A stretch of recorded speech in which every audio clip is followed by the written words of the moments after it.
வணக்கம் மக்களே. Last trading session நம்ம மார்க்கெட் ஓரளவு பாசிட்டிவ் பெர்ஃபார்மன்ஸை கொடுத்துருந்தது. அதே மாதிரி அந்த அன்னைக்கு கிஃப்ட் நிஃப்டி ஃபியூச்சர் பார்க்கும்போதும் ஒரு 300 350 பாயிண்ட்ஸ் வரைக்கான ஏற்றத்தை கொடுத்துருந்தது. ஆனால் நம்ம எதிர்பார்த்த மாதிரி தான். ஏன்னா சாட்டர்டே அண்ட் சண்டே ஸோ ஏதாச்சும் ஒரு அப்டேட் வரலாம் மார்க்கெட்டை பற்றி. அப்படி தலைகீழாக புரட்டி போடுற மாதிரியான விஷயங்கள் இதுக்கு முன்னாடி நம்ம மார்க்கெட்டில் நடந்திருக்கு.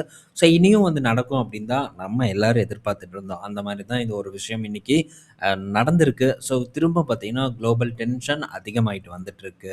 ஸோ ட்ரம்ப் பார்த்தீங்கன்னா பகிரங்கமாக ஒரு எச்சரிக்கையை கொடுத்துருக்காங்க. இந்த மாதிரியான செய்திகள் வரும்போது மார்க்கெட் பாசிட்டிவாக ஓப்பன் ஆகுங்கிற ஒரு நம்பிக்கை நமக்கு இருக்கும். ஸோ இருப்பதற்கான வாய்ப்பு ரொம்ப கம்மி. ஸோ க்ரூட் பார்க்கும்போது 12% விழுந்திருந்தது லாஸ்ட்டு ட்ரேடிங் செஷனில்.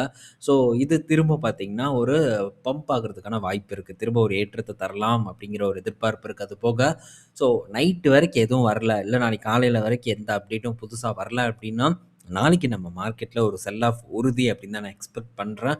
ஸோ பார்ப்போம் நாளைக்கு செல் ஆஃபில் மேபி ஏதாச்சும் இடத்துல ஒரு அக்யூமுலேட் பண்ண சான்ஸ் நமக்கு ஏற்படுதான்ட்டு. நல்ல ஒரு கரெக்ஷன் ஏற்பட்டால் தான் அக்யூமுலேட் பண்ணுறதை பற்றி திங்க் பண்ணணும். ஏன்னா ஸோ இப்போ தானே நம்ம அதெல்லாம் பண்ணி முடித்தோம். ஸோ மேபி ஏதாச்சும் மிஸ் ஆனதில் கொஞ்சம் கூட குறைய ஒரு வாய்ப்பு அப்படிங்கிறத எட்டி பார்த்ததுன்னா அந்த இடத்த பற்றி நம்ம நாளைக்கு டிஸ்கஸ் பண்ணுவோம். ஸோ இப்போது என்ன பிரச்சனை அப்படிங்கிறத நம்ம பார்ப்போம்.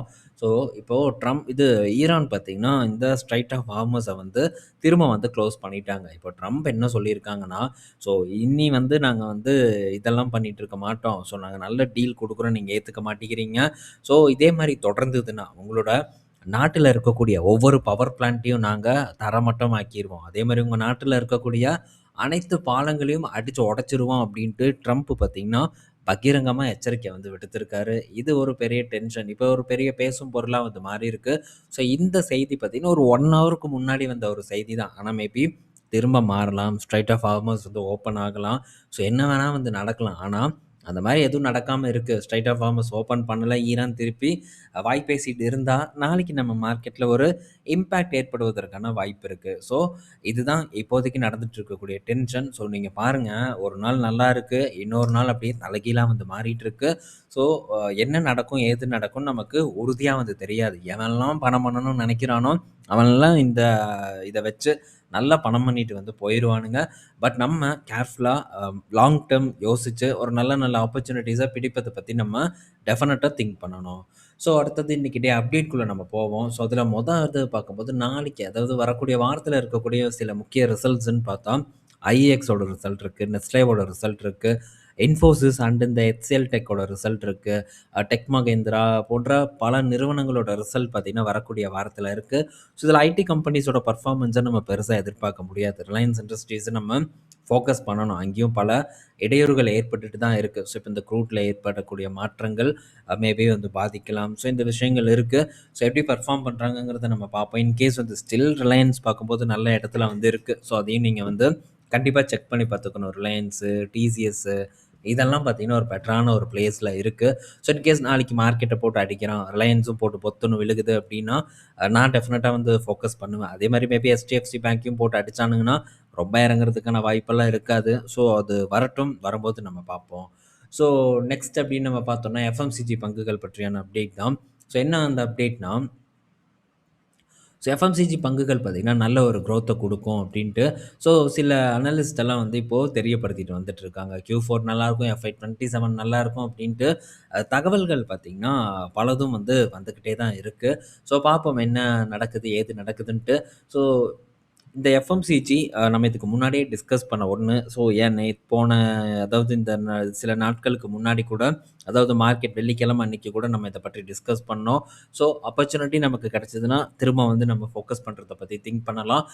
அதே மாதிரி இவங்க சொல்கிற மாதிரியெல்லாம் பர்ஃபார்மன்ஸ் இருக்குமா என்னன்ட்டு வந்து தெரியல. ஸோ இப்போ இப்படி சொல்லுவாங்க, அடுத்தது பார்த்திங்கன்னா வேறு மாதிரியான சில காரணங்களை வந்து சொல்லலாம். ஸோ காரணங்கள் 1000 காரணங்கள் வரலாம். நம்மளை பொறுத்த வரைக்கும் விலை நல்ல இடத்துல இருக்கா, ஸோ நல்ல ஒரு ரேஞ்ச் இருக்கா, திரும்ப ஒரு பவுன்ஸ் பேக் நடக்கிறதுக்கான வாய்ப்பு இருக்கா, ஸோ ஒரு பெரிய இம்பேக்ட், ஒரு ரிஸ்க் இல்லாத இடமா இருக்கா அப்படிங்கிறத பார்த்து நம்ம வாங்கணும். ஸோ இந்த எஃப்எம்சிஜி கம்பெனிஸ் பெரும்பாலும் டொமஸ்டிக் நாடி தான் வந்து இருக்குது. ஸோ கம்ப்ளீட்டாக உள்நாட்டு தேவையை பூர்த்தி செய்ய தான் இருக்குது. அதனால் ஸோ இந்த இடத்துல பெரிய ஒரு பாதிப்பு வராதுங்கிற ஒரு நம்பிக்கையும் எனக்கு இருக்குது. ஸ்மூத்தாக ஒரு க்ரோத்தை கொடுப்பாங்க. இப்போ அது போக ப்ரைஸையும் வந்து உயர்த்தியிருக்காங்க. இது இவங்களுடைய லாப வளர்ச்சியை உயர்த்தும் அப்படின்ட்டு நம்ம எதிர்பார்க்கலாம். ஸோ கஷ்ட காலத்தில் வாங்கியிருக்கோம், என்ன நடக்குதுங்கிறத வெயிட் பண்ணி பார்க்கலாம். அடுத்தது ஐடிசி. ஸோ சிகரெட் பங்குல பெரிய பெர்ஃபார்மன்ஸ் தரல. எஃப்எம்சிஜிலயும் பெர்ஃபார்மன்ஸ் இல்ல அப்படின்னு நம்ம பேசுனோம். ஸோ இப்ப என்ன ஐடிசி ஒரு முடிவு எடுத்திருக்காங்கன்னா, புதுசா சில ப்ராடக்ட்ஸ வந்து எஃப்எம்சிஜில லான்ச் பண்ண போறதா வந்து சொல்லியிருக்காங்க. என்னென்னன்னா, புரோட்டீன் பேஸ் பண்ண ப்ராடக்ட்ட வந்து ஐடிசி வேரியஸ் பிராண்ட்ல வந்து லான்ச் பண்ண போறாங்க. வேரியஸ் ப்ராடக்ட்ல வந்து லான்ச் பண்ண போறதா தகவல் வந்திருக்கு. இந்த எல்லாத்துலயும் அப்படி அப்படியே வந்து ஆட் பண்ணிக்கிறாங்க. ஸோ இந்த ஆஷிர்வாத் புரோட்டீன் ஆட்டா அப்படின்ட்டு வந்து ஒரு இது புரோட்டீன் உள்ள ஆட் பண்ணி, ஸோ இதில புரோட்டீன் இருக்கு அப்படின்ட்டு அது ஒரு ப்ராடக்ட். அது போக ஸோ இந்த சன்ஃபிஷ்ல இருக்கக்கூடிய இந்த மில்க் ஷேக்கு, அதுக்கப்புறம் ஸ்மூத்தி போன்றவற்று, அதுக்கப்புறம் இந்த யோகோ பார் அப்படின்ட்டு பல இடத்துலயுமே வந்து இந்த புரோட்டீன் அப்படிங்கிற விஷயத்த ஆட் பண்ண போறாங்க. உண்மையிலேயே அதில புரோட்டீன் இருக்கா? இல்ல புரோட்டீன் அப்படின்ட்டு பேர மட்டும் லேபிள்ல ஆட் பண்றாங்களான்னு தெரியல. பட் அது போக இன்னும் இந்த புரோட்டீன் இருக்கக்கூடிய ப்ராடக்ட்ஸ நாங்க லான்ச் பண்ணுவோம் அப்படின்ட்டு ஐடிசி தரப்புலேருந்து அப்டேட் வந்திருக்கு. இது நல்ல செய்தி தான் ஐடிசிய பொறுத்தவரைக்கும். ஸோ இந்த ஐடிசிய பொறுத்தவரைக்கி ஒரு நண்பர் வந்து இப்ப கேட்டிருந்தாரு ரீசென்ட்டா. ஸோ ஐடிசி வந்து நான் ரூ. 380 கிட்ட வந்து ஆவரேஜ் ரூ. 380 தான் சொன்னாருன்னு நெனைக்கிறேன். அது கிட்ட ஆவரேஜ் பிரைஸ்ல இருக்கு. நான் என்னங்க பண்றது இப்போ? அப்படின்னு சொல்லி வந்து கேட்குறாங்க. ஸோ என்ன பொறுத்தவரைக்கும் ஒரு ஆப்பர்ச்சுனிட்டி தான். ஸோ 380 அப்படிங்கிறது ஒரு பேட் பிரைஸ் இல்ல. ஸோ ஒரு தலைகீழான ஒரு மாற்றம் எந்த பங்குலயும் நடக்கலாம். ஸோ சிரஞ்சீவி அப்படின்னு சொல்லிட்டு இருக்கக்கூடிய இந்த ஐடிசி என்னைக்கும் ஒண்ணும் ஆகாது அப்படின்னு தான் இதில பெரிய அளவுக்கான ஒரு வாதமே வைக்கப்பட்டது. அங்கேயும் பஞ்சாயத்து நடக்கும் அப்படின்ட்டு கண்கூடா நமக்கு காலம் வந்து எடுத்து காட்டியிருக்கு. ஸோ அதனால இதில பிரச்சனையே நடக்காது அப்படின்ட்டு கண்மூடித்தனமா நம்பாதீங்க. 40% வரைக்கான சரிவு பார்த்தீங்கன்னா, இந்த ஐடிசிலயும் வந்து ஏற்பட்டிருக்கு. ஸோ ஸ்டில் பார்த்தீங்கன்னா ஆப்பர்ச்சுனிட்டி இருக்கு. ஸ்லோவா பார்த்தீங்கன்னா ஃபோக்கஸ் பண்றதுக்கு நம்ம ட்ரை பண்ணலாம். இந்த ஐடிசிய பொறுத்தவரைக்கி. அடுத்தது பார்த்தீங்கன்னா, இப்போ மாருதி ட்ரூ வேல்யூ மாரி டொயோட்டா பார்த்தீங்கன்னா, அவங்களுடைய multi brand pre owned car retail business வந்து ஸ்டார்ட் பண்ணியிருக்காங்க.